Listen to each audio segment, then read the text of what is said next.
जी तो अस्सलामुअलैकुम नाज़रीन, बड़ी खबर सामने आ चुकी है कि जो ईरान है, ईरान के ऊपर जैसे कि आपको मालूम है कि इसराइल ने जब पहला अटैक किया था तो दूसरा अटैक जो है कि ये इसराइल के ऊपर ईरान ने कर दिया था। ईरान बिल्कुल भी नहीं डरा और ना ही घबराया और ईरानी हुकूमत ने इसकी जवाबी कार्रवाई में कह लें कि जो इसराइल के ऊपर कह लें कि 200 से ज़ायद जो है बम डाल दिए थे और जो इसराइल का डिफेंस सिस्टम था वो भी तबाह हो गया और काफी सारा इसराइल को नुकसानात का सामना उठाना पड़ा। और आज जैसा कि हम देखते हैं कि बहुत सारी हलाकतें हैं जो इसराइल में हो चुकी हैं और अगर देखा जाए तो बहुत ज्यादा जो हलाकतें हैं वो ईरान में भी हो चुकी हैं। और इस वक्त जो डोनाल्ड ट्रंप साहब हैं उनका ये कहना है कि ईरानी हुकूमत को चाहिए कि वो जो है कि टेबल टॉक करे और अमेरिका के साथ बैठ के या इसराइल के साथ बैठ के जो अपना जोरी सिस्टम है उसके ऊपर बातचीत करे। और जो वजीर दाखिला है, ईरानी वजीर दाखिला, उसने ये कहा है कि ऐसी सूरत हाल में कि एक तो आप हमारे साथ जंग भी लड़े, लड़ाई भी लड़े, तो उसके बीच में अगर हम आके आपके साथ टेबल टॉक करें तो वो समझ नहीं आती। तो जो कह लें कि जो ईरानी वजीर दाखिला है उनने ये कहा है कि जो डोनाल्ड ट्रंप साहब हैं उनको ये चाहिए कि जो नेतन्याहू है, जो इसराइल है, इसराइल को वो समझाए ताकि इस लड़ाई को खत्म किया जाए। सबसे पहले तो वो उसको समझाए जो अटैक कर रहा है, और इसराइल जो है ईरान पे अटैक कर रहा है। ईरान का ये कहना है कि सबसे पहले उसको समझाया जाए तो हम टेबल पर बैठने के लिए तैयार हैं। और जो इस वक्त अगर देखा जाए तो जो जोरी सिस्टम है, ईरानी जो जोरी सिस्टम है उसको कह लें कि खत्म करने की कोशिश की जा रही है। तो ईरानी हुकूमत का ये कहना है कि हमारे पास जोरी सिस्टम नहीं है, हाँ उसका केमिकल हमारे पास जरूर मौजूद है लेकिन हमने कोई जोरी सिस्टम नहीं बनाया। लेकिन जो इसराइल है यानी कि जो इसराइल है हाँ उसका ये कहना है कि हमारे पास जो खबर है वो मजबूत है, पक्की है। इन लोगों ने बहुत ही गहरी सुरंग के अंदर ये सिस्टम बनाया है और जिस तरह दीदा दलेरी से नाजिम ईरान ने इसराइल के ऊपर अटैक किया है तो मेरा ख्याल है इसकी कह लें कि कोई मिसाल नहीं मिलती। और आज भी अगर देखा जाए तो जो फिजा में आप देख सकते हैं कि जो ईरानी डिफेंस सिस्टम था उसने किस तरह से इनके ड्रोन भी मार गिराए और दीगर इस तरह भी। और लाजिम ये भी देखा जा रहा है कि जो मतलब इसराइल का सिस्टम है वो भी काफी बेहतर है, काफी मजबूत है। वो भी जो ईरानी सिस्टम है या ईरानी मिसाइल हैं उनको मार गिराया जा रहा है। कहा यह जाता है कि 100 से ज्यादा जो है जो मिसाइल मारे गए थे इसराइल के ऊपर उसमें से 10-20 जो हैं वो जमीन पर आकर लगे हैं, लेकिन जो 70 से 80 ऐसे मिसाइल थे जिनको हवा में ही कह लें कि जो जाया कर दिया गया था और चंद ऐसे मिसाइल हैं जो आकर जमीन पर लगे हैं। नाज़रीन एक और भी खबर जो काफी वायरल हो रही है इस वक्त सोशल मीडिया में वो ये है कि जो कह लें कि जो पाकिस्तानी कह लें जो वजीर दिफा हैं ख्वाजा आसिफ साहब हैं या सागदार साहब हैं, डिप्टी कह लें कि वो बने हुए वजीर आजम, और उनकी जानिब से भी एक पैगाम जारी किया गया। ये जियो का प्रोग्राम है हामिद मीर साहब के कैपिटल शो में सागदार साहब ने ये बात क्लियर की है कि ना तो हमने कोई ऐसा बयान जारी किया है, ना ही पाकिस्तान की तरफ से कोई ऐसा बयान आया है कि हम जो है कि इसराइल के ऊपर एटमी धमाका करेंगे या एटमी अटैक करेंगे। कोई ऐसी खबर पाकिस्तान की तरफ से नहीं आई। ये मार्केट में फेक खबरें चल रही हैं। अगर बात रही इसराइल की तो इसराइल को मालूम है कि जो पाकिस्तान है ये एक एटमी कुव्वत है। ये कहना था सागदार साहब का कि जो नेतन्याहू है उसको पता है कि पाकिस्तान की तरफ मैली आंख से नहीं देखना। तो अगर कोई ऐसी बात हुई, किसी ने पाकिस्तान की तरफ मैली आंख से देखा तो उसका जवाब उसको मुंह तोड़ दिया जाएगा। ये कहना था सागदार साहब का। क्योंकि नाज़रीन मार्केट में ऐसी खबरें फेक चल रही थी कि पाकिस्तान आया इसके बारे में क्या करने जा रहा।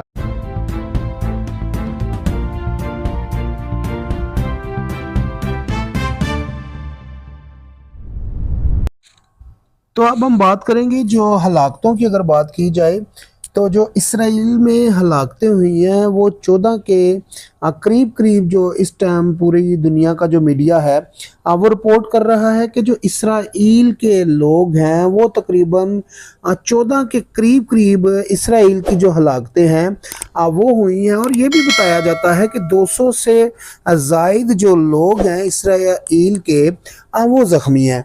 अब यहाँ पर सवाल ये उठता है कि जब सबसे ज़्यादा नुकसानात इसराइल का हो रहा है, और जो अगर ईरान की बात की जाए तो ईरान कहता है जी मैंने 100 से ज़ायद जो है उसके ऊपर बम डाल दिए हैं। अब फिर ये भी रिपोर्ट होती है कि जो इसराइल का डिफेंस सिस्टम था उसने जो 100 से ज़ायद जो इसके ऊपर बम डाले गए थे उनको कह लें कि जो 90 के करीब करीब ऐसे बम थे जो इनका डिफेंस सिस्टम था उनने उन जो बम्बों को हवा में जो मिसाइल थे वो डिफ्यूज़ कर दिया था।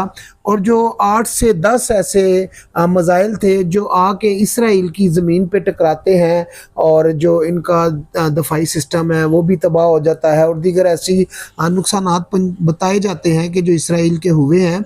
और इसराइल की अगर बात की जाए तो इसराइल का जो सिस्टम है वो काफ़ी मजबूत है, और कहा यह जाता है कि अब जो ईरानी डिफेंस सिस्टम है कि वो भी चलो जी पता चल गया बहुत मजबूत है। और कुछ लोग ये भी बातें कर रहे हैं कि कल जो गजा में लोग रो रहे थे आज इसराइल के लोग रो रहे हैं। मेरा सवाल ये है कि अगर इसराइल रो रहा है तो इसराइल जंग क्यों नहीं बंद कर रहा, सवाल यहाँ पर ये है।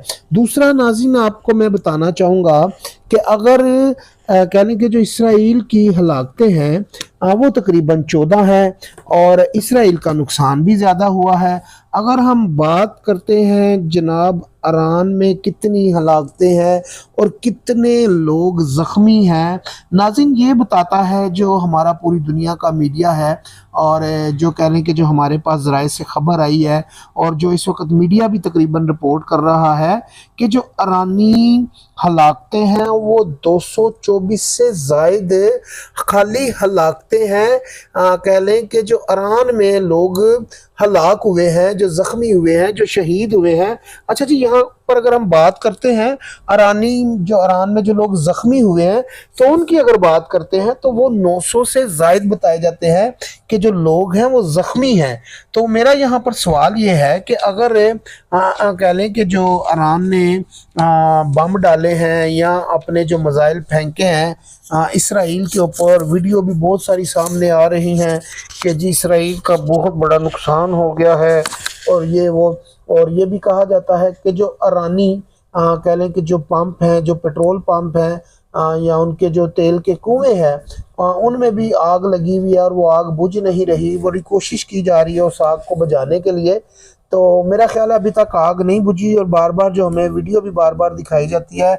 इस वीडियो में भी अगर देखते हैं कि जो ईरान ने कह लें कि जो इसराइल के ऊपर मिसाइल डाले हैं वो आपको वीडियो में भी नज़र आ रहा है कि जी बहुत ज़्यादा है कि अगर इतने बम डाले हैं ईरानी हुकूमत ने या ईरान की तरफ से इतने बम डाले गए हैं तो फिर मेरा ख्याल है इंडिया कह लें कि जो इसराइल है तो उसका अभी तक बेड़ा गर्क क्यों नहीं हुआ। सवाल यहाँ पर यह है कि जिस तरह बताया जा रहा है कि इतने बम डाल दिए, ये हो गया वो हो गया, लेकिन उसके जो खबर है उसके उल्ट नज़र आ रही है। अगर इतने बम डाले हैं तो फिर मेरा है 200 से ज़ायद जो है इसराइली मरना चाहिए, ना कि जो 200 से ज़ायद इस टाइम अगर देखा जाए तो जो ईरानी हैं वो लोग मर चुके हैं। और अगर देखा जाए तो उनके जो आर्मी ऑफिसर हैं जो ईरानी आर्मी ऑफिसर हैं वो तकरीबन 17 के करीब करीब मर चुके हैं, जिसमें साइंसदान हैं जिनने जोरी सिस्टम बनाया है और कह लें कि जो इस न्यूक्लियर जो सिस्टम बना रहे थे जिसने एटमी बम बनाया है, और ये जितने भी कह लें साइंसदान थे, जर्नल थे। नाज़रीन पहले हमले में जो ईरानी कह लें कि जो ईरान के जो पहले जो हमला हुआ या पहली ऐसी हलाकत हुई या पहली ऐसी मौत हुई वो कौन था? ईरान के आर्मी चीफ का। ईरानी आर्मी चीफ मेरा ख्याल है सबसे पहले जो है जो इज़राइल है उसने उसको तबाह किया। तो मकसद यहाँ पर बात यह है कि जो ईरान के फ़ौजी भी मर रहे हैं, उनके जो आर्मी ऑफिसर हैं वो भी मर चुके हैं काफ़ी ज़्यादा। आज भी खबर आई है कि तकरीबन कोई दो ऐसे जर्नल हैं जिनकी हलाकत हो चुकी है।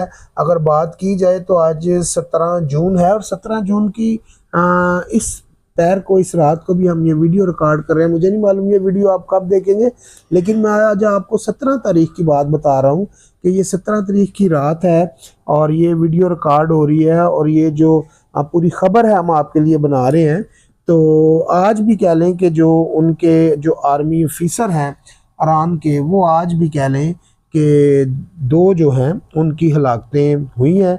और ये जो है अल जज़ीरा और जो बरतानिया टीवी है उसने ये ख़बर जो है अब मंजर आम पे आ चुकी है कि आज भी दो जो ईरानी जर्नल हैं उनकी हलाकतें हुई हैं। तो नाज़रीन, बात बहुत ज़्यादा चल रही थी इसके हवाले से, फेक ख़बर के, और फेक खबर के हवाले से बरतानिया की सबसे बड़ी अखबार ने ये फेक खबर फैलाई और वो स्टोरी थी AI से जनरेट की हुई थी। और फिर इसी खबर को लेकर भारतीय सरकार ने भी इस खबर के ऊपर खेलना शुरू किया। वो खबर क्या थी? वो खबर ये थी कि जो पाकिस्तान है, पाकिस्तान ने ये कहा है कि अगर कह लें कि जो इजराइल है वो अगर ईरान के ऊपर एटमी कुव्वत या एटमी धमाका करेगा तो पाकिस्तान भी उसके बदले में इसराइल के ऊपर है एटमी धमाका करेगा। तो ये आज जो हमारे डिप्टी वजीर आजम है इसहाक डार साहब, वजीर खजाना भी रह चुके हैं और उनके पास मजीद और भी इसके अलावा भी कलमदान है, तो उनने आज असम्बली के फ्लोर में इस खबर को झूठा करार दिया। उन्होंने कहा जी ये खबर फेक है और पाकिस्तान के ऊपर ये बतान लगाया जा रहा है। अगर बात की जाए तो पाकिस्तान की तरफ कोई मैली आंख से देखेगा तो उसकी आंख निकाल दी जाएगी। अगर बात की जाए इजराइल की, तो इजराइल को यह मालूम है कि जो पाकिस्तान है वो क्या चीज है और पाकिस्तान के पास कौन सी कुव्वत है, ये इजराइल को बड़े अच्छे से पता है। नाजरीन, जो बात की जा रही है कि पाकिस्तान के पास कौन सी ऐसी ताकत है, पाकिस्तान के पास एटमी कुव्वत है। पाकिस्तान कोई इस वक्त मामूली मुल्क नहीं है और पाकिस्तान से जो लोग डरते हैं, जो खौफ रखते हैं, तो वो एटमी कुव्वत की वजह से ही खौफ भी रखते हैं और डर भी रखते हैं। और यहाँ पर मैं आपको बता दूं नाज़रीन कि जो इस वक्त के हमारे कह लें कि इसहाक डार साहब है, उनने बहुत अच्छा एक मैसेज भी दिया, बयान भी दिया और ये बनता भी था इस टाइम पर। कल अगर बात की जाए वजीर दफा ख्वाजा आसफ साहब ने भी एक बड़ा अच्छा बयान दिया था अपने मुल्क के हवाले से और ख्वाजा आसफ साहब के भी उस बयान को मुखालफ जो पार्टियां हैं, जो मुखालफ सिमत में चलने वाले लोग हैं, उनने भी ख्वाजा आसफ साहब के जो बयान था उसको सराहा। और आज मेरा ख्याल है कि जो इसहाक डार साहब ने बयान दिया है तो वो भी एक बहुत अच्छा है। और जो पाकिस्तान के दफा के लिए जो बयान बनता था, मेरा ख्याल है इसहाक डार साहब ने और ख्वाजा आसफ साहब ने इस बयान को बहुत अच्छे तरीके से उन कुव्वतों को बता दिया है जो कुव्वतें पाकिस्तान की तरफ मैली आंख से देखती हैं। तो बात की जाए नाज़रीन के जो इस वक्त और जो तेहरान पे भी हमले किए गए हैं उसके अगर देखा जाए तो काफ़ी कह लें कि जो नुकसानात हुआ है, कह लें कि ईरानी मीडिया ये अब बता रहा है कि कितना नुकसान हुआ है। थोड़ी देर पहले एक ऐसी भी खबर सामने आई कि जब ईरानी मीडिया पे एक खातून बैठी हुई थी तो वो कह लें कि जो खबर बता रही थी, ब्रेकिंग न्यूज़ बता रही थी, तो उसी टाइम उनके ऊपर हमला होता है तो वो अपनी जो कुर्सी है वो छोड़ के वहां से भाग जाती है और चंद मिनटों के बाद वो दोबारा आती है। तो 5 मिनट के बाद उसने दोबारा अपना जो प्रोग्राम था वो शुरू किया।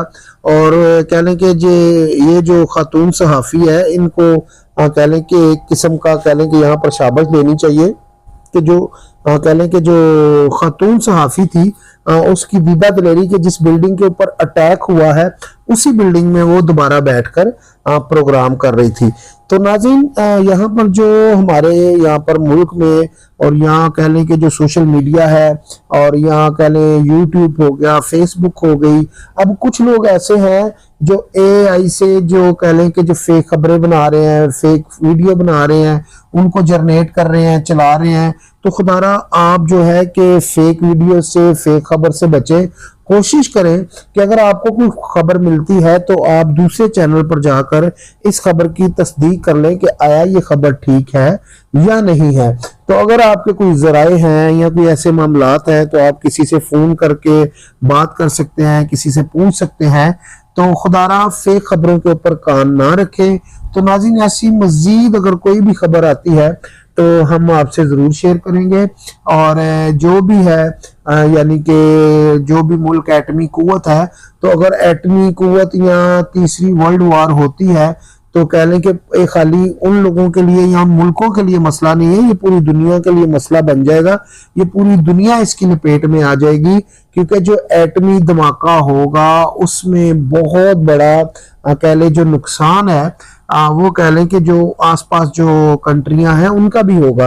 अगर फर्ज करें अगर जंग होती है एटमी कुव्वत की, तो एटमी कुव्वत में अगर ईरान करता है कह लें कि इजराइल के ऊपर अटैक, या करता है कह लें इजराइल ईरान के ऊपर अटैक, या कोई भी मुल्क एक दूसरे के ऊपर अगर अटैक करता है, तो उसका जो एटमी कुव्वत का जो कह लें कि जो बारूद होगा, उसका जो धुआं होगा, उससे आसपास का हर कंट्री जो है मुतासिर होगी। तो इतना इजी ना लें इसको। तो खुदारा दुआ करें कि ये जो लड़ाई है, ये जो जंग है, ये रुक जाए। बाकी हदीस और कुरान और बाइबल अंजील के जो आसमानी किताबें हैं उनके मुताबिक अगर देखा जाए तो ये अब जो जंग है ये मेरा ख्याल है आखिरी वक्त में आ चुकी है, क्योंकि अगर 14वीं सदी की बात की जाए तो उसके हिसाब से भी ये जंग अब बनती है। और अगर बाइबल के हवाले से बात की जाए तो जो पादरी साहबान है, फादर साहबान है, वो बहुत अरसे से ये बता रहे हैं कि आखिरी वक्त है, तौबा करो, वक्त करीब है। तो इसी के साथ अपने भाई सुल्तान को इजाजत दीजिए, मिलते हैं अगली वीडियो में। अल्लाह हाफिज।